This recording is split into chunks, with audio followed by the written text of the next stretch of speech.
Have you ever looked around and realized that your social circle is smaller than it used to be? Maybe you don't hear from people as often. Maybe friends have moved away, drifted apart, or passed on. Maybe the invitations stopped coming, or maybe you just stopped caring whether they did. It's easy to feel like that's a bad thing, like having fewer people around means something is missing from your life.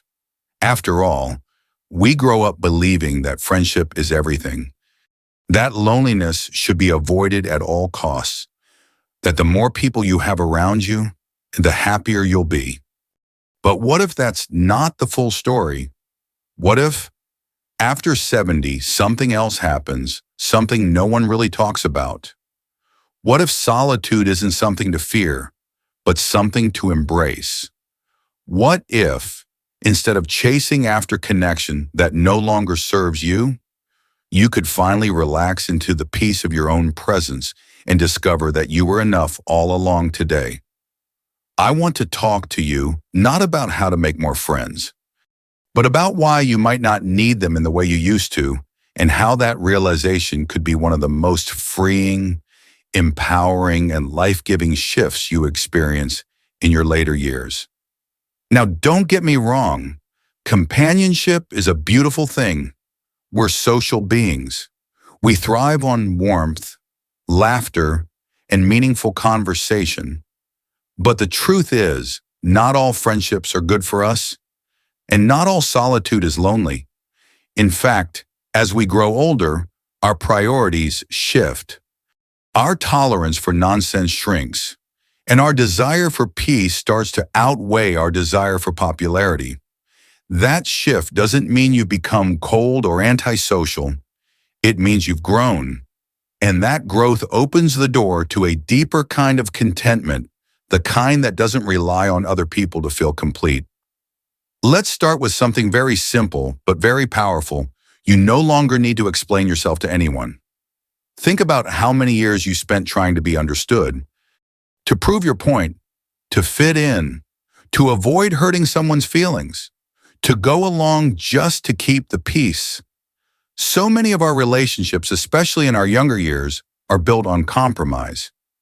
And while that's sometimes necessary, it also means you spend a lot of energy molding yourself into something others will accept. But after 70, that energy is better spent elsewhere. You've already lived through enough seasons, made enough sacrifices, and earned enough wisdom to know who you are.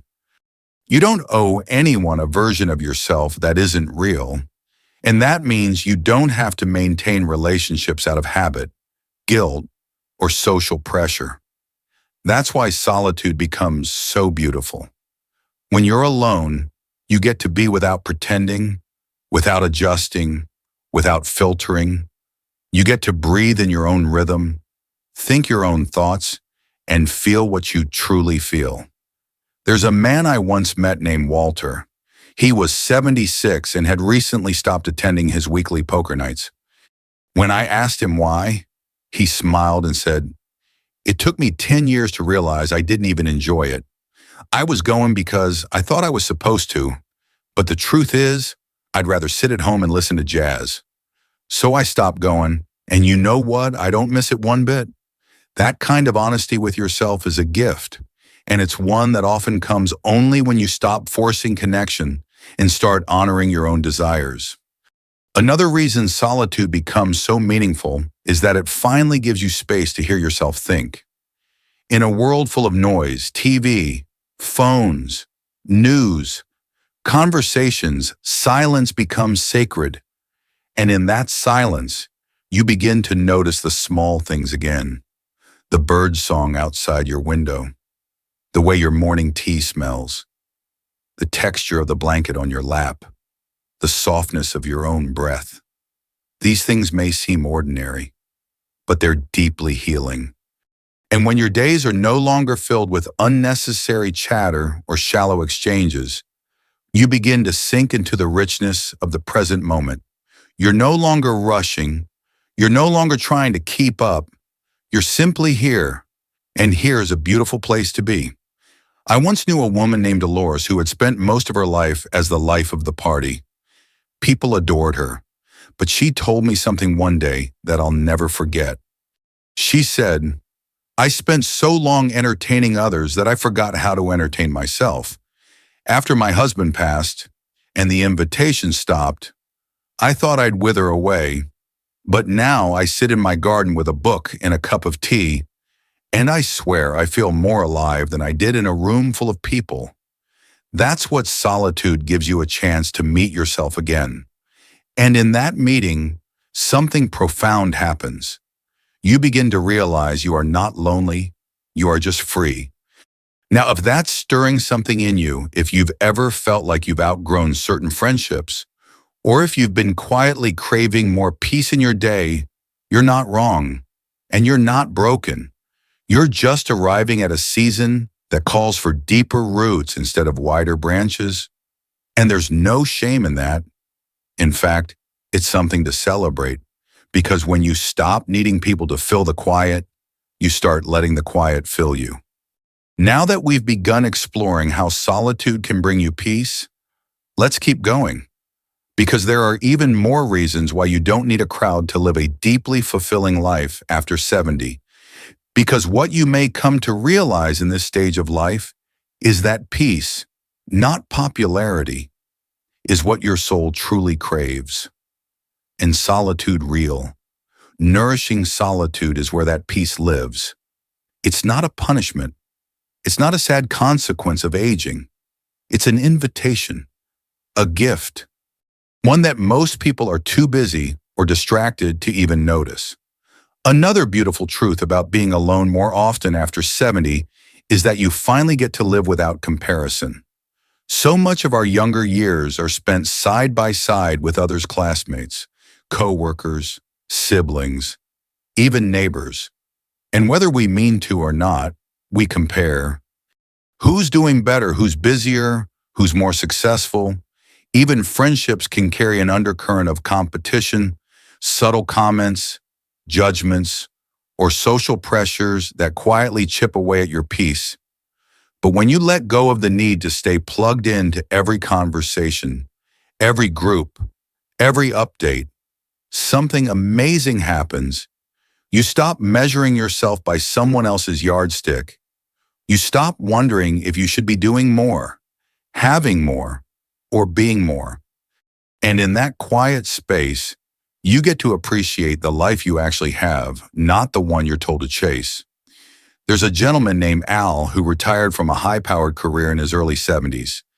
He told me that at first, it was hard seeing old colleagues post about their busy schedules, vacations, and social lives. He felt like maybe he was falling behind in retirement, if that even makes sense. But over time, he unplugged. He stopped checking social media. He stopped trying to impress. And he started spending his mornings walking in nature, listening to audiobooks, making homemade soup, things that had nothing to do with anyone else's opinion. He said, "For the first time in my life, I'm not trying to be someone. I just am." That is the kind of freedom solitude offers, the freedom to be fully yourself, without apology. And let's talk about that for a moment. Because one of the greatest myths about aging is that your world has to shrink, that life becomes smaller, quieter, less meaningful. But I believe the opposite can be true. Life after 70 can be expansive, soul deep, and profoundly rich, not because you have more people around you, but because you finally have space to hear what really matters. You're not chasing anymore. You're listening. You're observing. You're reconnecting to the parts of yourself that may have been buried beneath years of to-do lists, family obligations, and social expectations. That's one of the most beautiful shifts in this season. You begin to live from the inside out. Think about it. How many times in your life did you make decisions to please others? How many times did you say yes when you wanted to say no? How many friendships did you hold on to just to avoid hurting someone's feelings? And now, what if you gave yourself full permission to let go of any connection that feels more draining than nourishing? It's not unkind, it's wise. Because another powerful truth is that being alone can actually protect your energy. After 70, your time and energy are more precious than ever. You don't have endless hours to waste on gossip, negativity, or relationships that leave you feeling unseen or unheard. And that means you have every right to be choosy with your social energy. You don't have to attend every gathering. You don't have to return every call. You don't have to explain yourself to anyone who doesn't already understand your heart. You've earned the right to protect your peace. There's a woman named Miriam I met at a wellness retreat. She was 82, vibrant, and delightfully honest. She said, "I used to host dinners every weekend for people I didn't even enjoy being around. Now, if I spend my evening alone with a bowl of soup and a mystery novel, I sleep better. That's my kind of party." And you know what? She was radiant. There wasn't an ounce of loneliness in her voice, just contentment, confidence, peace. Because solitude doesn't mean you've been forgotten. It means you've remembered yourself. You've remembered that your life doesn't have to look like anyone else's. That joy doesn't always come from socializing. It often comes from slowing down, tuning in, and discovering the quiet beauty of being still. And I want to gently challenge the idea that a quiet life is an empty one. Sometimes the richest moments come in silence. Watching the sun rise through the window, hearing the sound of your own breath, sitting with a memory that warms your heart. These are not small things. These are sacred things. And you don't need a room full of people to feel full. Now, maybe you're listening to this and feeling a mix of things: relief, validation, maybe even sadness. That's okay. This isn't about cutting people off. It's about knowing you're allowed to want more from the time you have left, and sometimes less from the noise around you. You are allowed to change. You are allowed to grow into solitude like a tree grows toward sunlight, not shrinking but stretching in new directions. Let's continue this gentle reflection, because there are even more deeply meaningful reasons why solitude, especially after 70, isn't something to be feared, but something to be embraced with open arms. Because when you begin to see solitude not as emptiness, but as space, everything changes. And one of the most beautiful things that can happen in that space is rediscovery. Rediscovery of yourself, your creativity, your passions, things that may have been pushed aside for years while you were busy raising children, working, helping others, or just keeping life moving. After 70, solitude becomes fertile ground for this kind of personal renewal. You finally have the time, the stillness, and the clarity to ask, what do I want now? What makes me feel alive? And here's the incredible part. Many people discover that their most authentic self was waiting quietly beneath the surface all along. I once spoke to a man named Charles, 78, who had always loved writing, but never pursued it seriously. After his wife passed and many of his social connections faded away, he found himself with quiet afternoons and no one calling. At first, he felt the ache of that emptiness, but instead of rushing to fill it with distractions, he started writing. A little each day, not to impress anyone, not to publish, just to connect with himself. He told me, it's like the stories I never told finally had room to breathe. And in that solitude, he didn't feel lonely anymore. He felt whole. That's the power of giving yourself space. You get to return to the things you used to love, or maybe even discover something new. And you get to do it without needing anyone's permission. That kind of self-directed joy is incredibly liberating. You're no longer performing. You're no longer pleasing. You're simply living on your terms.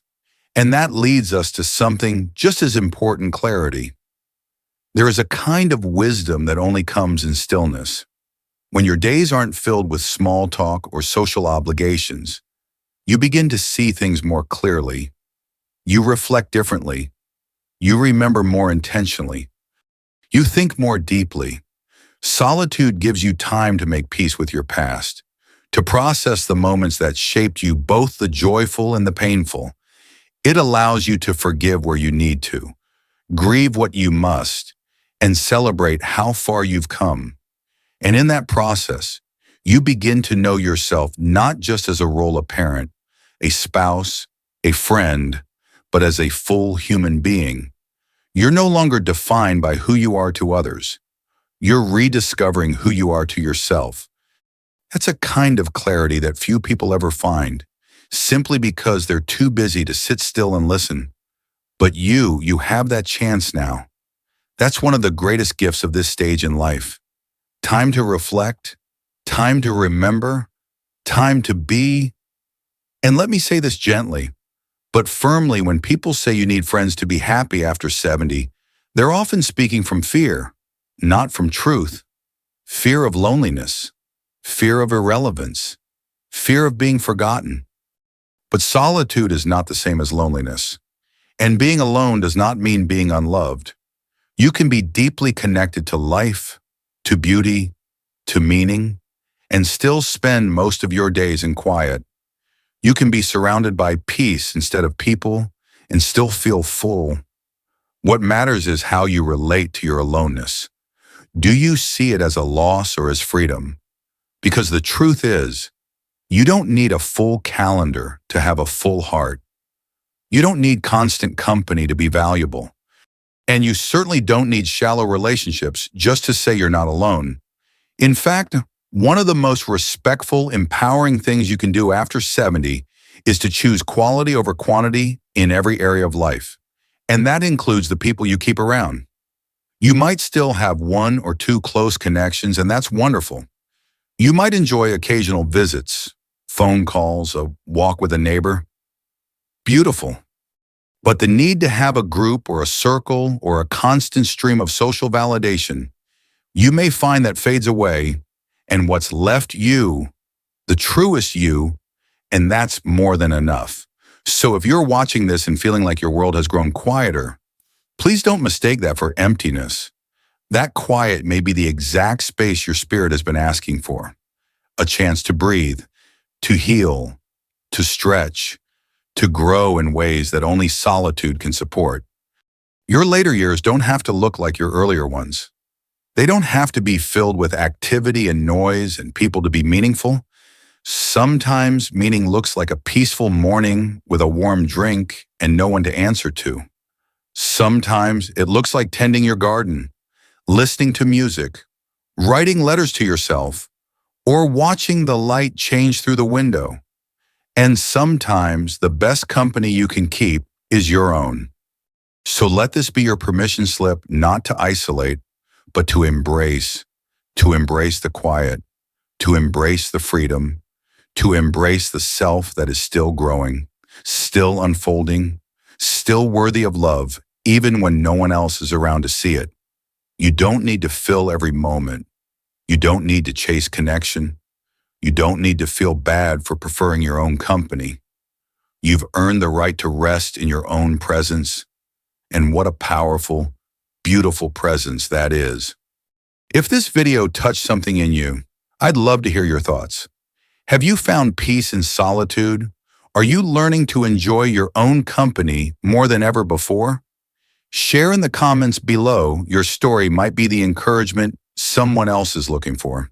And if you found this video helpful, please give it a like and consider subscribing for more reflections on aging well, living deeply, and finding wisdom in the quiet moments. You don't need friends to be complete. You just need peace, and you're already on the path to finding it. Here's to the beauty of solitude. Here's to living your fullest life with fewer voices, but deeper meaning. And here's to you, braver, calmer, and freer than you've ever been. Take care of your spirit. You're not alone. You're becoming whole,